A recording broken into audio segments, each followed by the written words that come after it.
نبی کریم صلی اللہ علیہ وسلم کی رحمت سے جانوروں نے بھی رحمت پائی۔ حضور پاک صلی اللہ علیہ وسلم ایک دفعہ مدینہ طیبہ سے باہر تشریف لے جا رہے تھے۔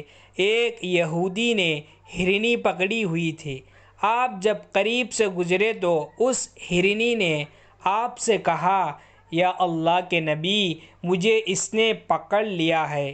اس سامنے والی پہاڑ میں میرا بچہ ہے اور اس کے دودھ کا وقت ہو گیا ہے۔ مجھے دیر ہو رہی ہے، میری ممتا جوش مار رہی ہے کہ میں اسے دودھ پلا لوں۔ آپ مجھے تھوڑی دیر کے لیے آزاد کرا دیجیے۔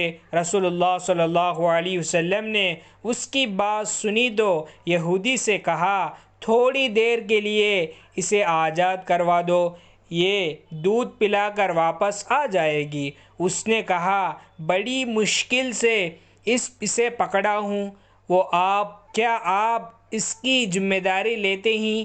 آپ نے فرمایا، میں اس کی ذمہ داری قبول کرتا ہوں۔ لہٰذا ہرنی کو چھوڑا گیا۔ وہ اس وقت چھلانگ مارتی ہوئی پہاڑوں کی طرف گئی۔ آپ وہاں تھے کہ وہ دوبارہ بھاگتی ہوئی واپس آ گئی۔ یہودی ہرنی کی اس اطاعت کو دیکھ کر حیران رہ گیا، چنانچہ اس نے کلمہ پڑھی اور مسلمان ہو گیا۔ ایک بار ایک باغ میں تشریف لے گئے تھے۔ ایک اونٹ بلبلاتی ہوئی آپ کی خدمت میں آئی۔ آپ نے اس کے مالک کو بلا کر فرمایا، یہ بے زبان جانور ہے، تمہیں چاہیے کہ اس کے ساتھ نرمی برتاؤ کرنا۔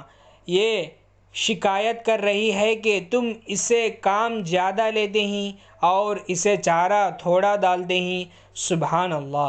جانوروں بھی آپ کی خدمت میں آ کر اپنی تکلیفیں بیان کرتے تھے۔